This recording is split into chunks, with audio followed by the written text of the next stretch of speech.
আজকে আপনাদের সাথে কিছু কথা শেয়ার করব। যেই কথাগুলি কখনো বলা হয় নাই। আর যদি কখনো না বলি, এই কথাগুলি যদি একবার আড়াল হয়ে যায়, এরকমও তো হইতে পারে যে আমি এই কথাগুলি ভুলে যাব বা অনেক বিষয়গুলি অলরেডি ভুলে গেছি, যেগুলি এখন আর মনে পড়তেছে না। তবে যতটুকু বলতে পারতেছি, যতটুকু স্মরণে আছে ঠিক ততটুকুই এখন বলার চেষ্টা করব আপনাদের সাথে। তো বেশ কিছুদিন আগে আমি কুয়াকাটা ঘুরতে যাই। কুয়াকাটা ঘোরার একটা সৌভাগ্য হয় আমার। বাংলাদেশের সমুদ্রকন্যা যাকে বলা হয় যে কুয়াকাটা, কুয়াকাটা যখন যাই আমার কাছে অন্যরকম লাগে। কারণ এর আগে কখনো আমি আমার বাইক নিয়ে বা আমি বাইকে এত লং যেই পথটা, এই পথটা আমি পাড়ি দেই নাই। এমনিতে ঢাকায় গেছি, কিন্তু ঢাকার সাথে আর এই কুয়াকাটার সাথে অনেক তফাৎ, যেটা আপনারা যদি কখনো না যান, কেউ কখনো অনুভব করতে পারবেন না। আমি যেই কথাগুলি বলতে চাই সেটা হচ্ছে, আপনাদের যাদের সময় আছে, ঘোরার মতো অর্থ আছে, খরচ করার মতো অর্থ আছে, আপনারা প্লিজ একটু সময় নিয়ে ঘুরে আসবেন। সময় বের করে, অনেক কাজ থাকবে আপনাদের, অনেক কাজ থাকবে, অনেক ব্যস্ত থাকবেন। তারপরেও যদি সময় হয় একটু ঘুরে ফিরে দেখবেন। কারণ একটা সময় যখন আপনার অনেক কাজ থাকবে তখন আপনি চাইলেও ঘুরতে যেতে পারবেন না। আর আপনাদের যত বন্ধু-বান্ধব আছে বা ভাই-ব্রাদার আছে, এখন যদি তাদের নিয়ে ঘুরতে না যান, পরবর্তী সময়ে কিন্তু তাদেরও একটা সময় পাইবেন না। আর যখন বয়স বেড়ে যাবে, বয়সটা অনেক বেড়ে যাবে, তখন কিন্তু আপনি চাইলেও ঘুরতে যাইতে পারবেন না। তখন দেখবেন যে একটার পর একটা চাপ থাকবে, একটার পর একটা কাজ থাকবে। আর মধ্যবয়স্ক যেটা আরকি, একবারে বৃদ্ধ হইলে তো আপনি কোথাও যাইতে পারবেন না। তখন তো একদম বিছানায় অসুস্থ হয়ে থাকবেন। যার ফলে আপনি চাইলেও কখনো কারো সাথে মিশতে পারবেন না, কোথাও যাইতে পারবেন না। এটাই হচ্ছে দুনিয়া। এইভাবে চলতেছে। সিরিয়াল বাই সিরিয়াল এরকম হয়ে আসতেছে। মানুষের বর্তমানে যেই দুনিয়ার যেই একটা ব্যস্ততা, এটা কিন্তু সবসময়ই রয়ে গেছে। দুনিয়াটা হচ্ছে একদম চলন্ত রাস্তার মতো। আপনি যখন রাস্তা দিয়ে যাবেন, দেখবেন যে আপনার জন্য কেউ অপেক্ষা করে না, বা আপনি ধরেন একটা সমস্যায় পড়ছেন, হয়তো কেউ সমাধানের জন্য চেষ্টা করবে। এরপরে আপনি যাই করেন না কেন, দেখবেন শুধু আ গাড়ি কিন্তু যাতায়াত করতেছে, যাইতেছে, আইতেছে, এটাই হচ্ছে দুনিয়া। ধরেন আমরা যারা ধরেন নাই, দুনিয়াতে থাকবো না আরকি, যে একটা সময় আমাদের জন্য কিন্তু দুনিয়া থাইমা থাকবে না। আর যে সমস্ত ভাই-ব্রাদাররা ট্যুরে যায়, ঘুরতে যায়, তাদের সাথে যোগাযোগ করবেন। অনেকটা সময় হয় কি, অনেক ক্ষেত্রে ট্যুরে যাওয়ার ক্ষেত্রে অনেকে যাওয়ার কথা বলে যায় না। যার ফলে আব আ আরো যারা যাইতে চায় তারাও কিন্তু পিছু হইটা যায়। আর ওই ট্যুরটা হয়ে যায় না। কিন্তু ভাই, একটা ট্যুর যদি আপনি দেন, তাহলে বিশ্বাস করেন পরবর্তীতে আপনি ২য় ট্যুর দেওয়ার জন্য আগ্রহ প্রকাশ করবেন। বন্ধু-বান্ধবদের নিয়ে ঘুরতে যাওয়ার মতো একটা আগ্রহ প্রকাশ করবেন। আজকের এই ভিডিওটা কিন্তু অনেকদিন আগের, অনেক দিন আগের। তো ৭ তারিখ, হ্যাঁ, ৭ তারিখ ৬ মাস ২০২৪ সালের এই ভিডিওটা। তো এখন আমি আবার আপলোড দিতেছি। আর এই ভিডিওটার যত কথাগুলি এখন বলতেছি, ওই যে ওই সময়টাতে আমি ঘুরতে গেছিলাম কুয়াকাটায়, ওই যে একটা অভিজ্ঞতা, এই অভিজ্ঞতাটা এখনো ভুলতে পারি নাই।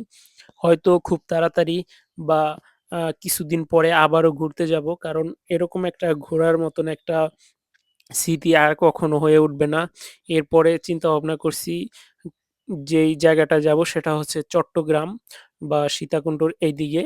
কিন্তু এখন বর্তমানে আমাদের দেশের পরিস্থিতি বলা চলে যে অনেকটা ভালো না, মন্দের দিকে। আমরা যে যাবো, এখন একটু রিস্কের বিষয় আছে। আর এছাড়াও বর্তমানে আপনারা জানেন যে তেল সংকট চলতেছে। আমরা কিন্তু অনেকে ভুলে যাই, পৃথিবীতে একটা সময় অনেক মহামারী আকারে করোনা ভাইরাস নামের একটা ভাইরাস আসছিল। আমরা কিন্তু অনেকেই জানি, যেটা আমরা মনেও আছে আমাদের, ২০২০ সাল থেকে শুরু হইছিল। দেখেন কার মনে আছে, প্রায় ২ বছরের মতো, প্রায় ধরেন ৬ মাস ৭ মাসের মতো মানুষ ঘর থেকে বের হইতে পারে নাই। এরকম একটা অবস্থা। পুলিশ আইসা এলাকায় পুরা দমে লকডাউন কইরা রাখতো। লোকজন বাইরে বের হইতে পারত না। আমাদের দেশ গ্রামে তো তবু কমই। ঢাকা শহর চাইলেই মানুষ একটা জায়গা থেকে আরেকটা জায়গায় যাইতে পারত না।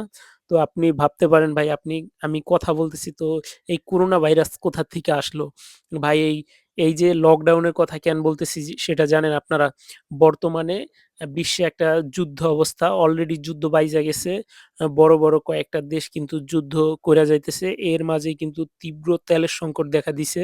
হয়তো এটা যদি যুদ্ধ এরকম ভয়াবহভাবে যদি বাধতেই থাকে, যদি ৩য় বিশ্বযুদ্ধ বাইচা যায়, তাহলে কিন্তু দুনিয়া একটা ভঙ্গুর অবস্থানের ভিতরে পইড়া যাবে। দুনিয়ার মানুষ একদম অনিশ্চিত একটা যাত্রা পথের দিকে ধাবিত হবে। যেটা থেকে মানুষ যে বের হয়ে আসবে এরকম কিন্তু কোনো নিশ্চয়তা নাই। আর এখন কিন্তু এটাই দেখতেছি যে ধীরে, ধীরে যেইভাবে পরাশক্তি দেশগুলো যুদ্ধ করতেছে, আপনি বড়, বড় শক্তিধর দেশগুলোর দিকে তাকান। তারা যেভাবে ছোটখাটো দেশের উপরে আক্রমণ করতেছে প্লাস তারা যেভাবে যুদ্ধের দিকে আগাইতেছে যার ফলাফল অনেক দেশই কিন্তু ভোগ করতেছে। সাধারণভাবে আমি দেখতে পাই যে আমাদের বাংলাদেশে হুটহাট শুধুমাত্র এই তেলের জন্যই একটা কি একটা মেসাকার অবস্থা আর পরবর্তীতে কি হয় আল্লাহ ভালো জানে।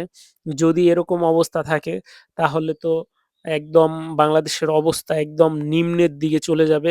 যার ফলে বাংলাদেশের দ্রব্যমূল্যের দাম ঊর্ধ্বগতিতে পৌঁছাবে, যা সাধারণ মানুষের ক্রয় ক্ষমতার বাইরে থাকবে। তো এখনই সুযোগ, হয়তো পরবর্তীতে কেউ আপনারা সুযোগ পান নাকি জানি না, যে অন্য একটা ভালো একটা সময় আসবে, মানুষের অর্থনৈতিক একদম স্ট্রং হবে এরকম কোনো নিশ্চয়তা নাই। তো এখনই সুযোগ আপনাদের ঘোরাফেরার, এখনই সুযোগ বন্ধু-বান্ধবদের নিয়ে ট্যুর দেওয়ার। নয়তো পরবর্তীতে এরকম কোনো সময় পাবেন না যে আপনি চাইলেই ৫ জন ১০ জন ভাই-ব্রাদার নিয়ে আপনি একটা জায়গায় ঘুরতে যাবেন, আপনি ভালো একটা সময় কাটাবেন। হয়তো এরকম সময় নাও আসতে পারে। আপনি দেখেন এখনই বর্তমানে মিলায়া নেন যে এরকম ভালো সময় আপনার জন্য অপেক্ষা করে কিনা বা আমাদের জন্য অপেক্ষা করে কিনা। যেভাবে বর্তমান পরিস্থিতি যাইতেছে হয়তো আরো খারাপের দিকেও যাইতে পারে। তো আমার এই YouTube চ্যানেলে আপনারা যেই ভিডিওটা দেখতেছেন, তো এই YouTube চ্যানেলে আমি একটা ভিডিও আপলোড দিয়ে রাখছি। তো ওটা হচ্ছে আমাদের বিয়ের আয়োজনের ভিডিও। এটা প্রায় ১০ বছর পরে গিয়ে আপলোড হবে। হয়তো যদি বর্তমানে যে অবস্থা দেখতেছি, সেই ভিডিওটা মনে হয় যে পাবলিশ কইরা দিতে মন চায় আমার আরকি মনে কয়। কারণ YouTube এর যেই সিস্টেমগুলি, এই সিস্টেমটা যদি তখন বন্ধ হয়ে যায় তাইলে তো আর এই ভিডিওটা দেখতে পারবো না, মানুষও দেখতে পারবে না। হয়তো এটা স্মৃতি হিসেবে আছে আমার নিজের চ্যানেলে। হয়তো যদি অবস্থা ভালো থাকে, বিশ্বের অবস্থা ভালো থাকে, YouTube এর এখন যেই প্ল্যাটফর্ম যেভাবে ব্যবহৃত হচ্ছে এইভাবে যদি চলতে থাকে তাইলে সমস্যা হবে না, তাইলে মানুষ দেখতে পারবে। আর যদি ১০ বছরের আগেই যদি এই চ্যানেল, তারপর এই যে মানে যুদ্ধ অবস্থার জন্য এই যে আমাদের যে মোবাইল ফোন আমরা ব্যবহার করি, এই মোবাইল ফোনগুলি মনে করেন যদি বন্ধ হয়ে যায়, বিদ্যুৎ সরবরাহ না থাকে, মোবাইল ফোন সহ অন্যান্য যত ইলেকট্রিক যন্ত্রপাতি আছে এইগুলি কিন্তু বিকল হয়ে যাবে এই যুদ্ধ অবস্থার কারণে। তারপরে আরো কিছু অনেকগুলি সমস্যা আছে। আমরা যে এখন যানবাহনগুলি ব্যবহার করি, মোটরসাইকেল, বাস, ট্রাক এগুলি কিন্তু সবই তেল নির্ভর। তো এই তেলের জন্য কিন্তু এইগুলিও বন্ধ হয়ে যাবে। যার ফল একদম সারা দুনিয়ার মানুষ ভোগ করবে। তো এইজন্য দেখতেছি যে দিন দুনিয়া যত দিন যাইতেছে ভাই ততই সমস্যা একটার থেকে আরেকটা বড় আকারে ধারণ করতেছে। বহির্বিশ্বের মানুষ একদম কিরকম যেন হয়ে দাঁড়াইতেছে। বিশেষ করে আমরা বাংলাদেশে যারা বসবাস করি আমাদের পেটে এত খিদা, আমাদের কিন্তু খাবার একটা মানুষ ভাই কতটুকু খাইতে পারে? বর্তমানে যে কি যে একটা অবস্থা, যার টাকা আছে সে আরো কোটি, কোটি টাকা চাই। সৎ পথে না হোক অসৎ পথে চাই, এরকমভাবে সবাই একদম হুমড়ি খেয়ে পড়ছে, হ্যাঁ? যেটার সমস্যার একটা বিশাল একটা পাহাড় মতন একটা সমস্যা হয়ে দাঁড়াইছে বাংলাদেশে। বাংলাদেশের অনেক মানুষ যে কি একটা অবস্থায় আছে এটা যারা ওই অবস্থানে আছে তারা ছাড়া কেউ বুঝবে না। বর্তমানে মানুষের ইনকাম নেই, তারপরে ব্যয়ের রাস্তাটা অনেকটা ব্যয় হয়ে যায় টাকা। যে যেটা সেলারি পায় এর থিকা মানুষের ব্যয়ের পরিমাণ বেশি। আর যারা বিদেশ যাওয়ার ইচ্ছুক, বিদেশ যাওয়ার জন্য চেষ্টা করতেছে, এদের বিদেশ যাওয়ার জন্য ভালো একটা মাধ্যম নাই। কিন্তু যার কাছে টাকা পয়সা দেয় তারাই নয়-ছয় করে। এরকম সমস্যার ভিতরে আমরা বাংলাদেশীরা এখন পইড়া আছি। তবে এই ভিডিওটা করার মূল উদ্দেশ্য হচ্ছে কি জানেন ভাই? আপনারা যারা ঘোরাফেরা করতে চান, বন্ধু-বান্ধবরা বলতেছে অনেকদিন যাবৎ যে, "ভাই তুমি ঘুরতে চলো, ঘুরতে চলো। আমরা একটা বন্ধু-বান্ধব মিলে একটা ট্যুর দেই ভাই। সকলে মানে এদিকে আর আটকাবেন না। আপনারা ঘুরতে আজকে থেকেই প্ল্যান করেন। খুব তাড়াতাড়ি ঘুরতে বের হয়ে যান। হয়তো ভবিষ্যতে, অদূর ভবিষ্যতে এরকম সময় নাও থাকতে পারে। হয়তো পৃথিবীর একটা একটা অবস্থা হয়তো খারাপ সময় ধীরে, ধীরে আসতে পারে। তো কাজেই ভাই ব্রাদার নিয়ে ঘুরতে বের হয়ে যান। ভালো হবে ইনশাআল্লাহ।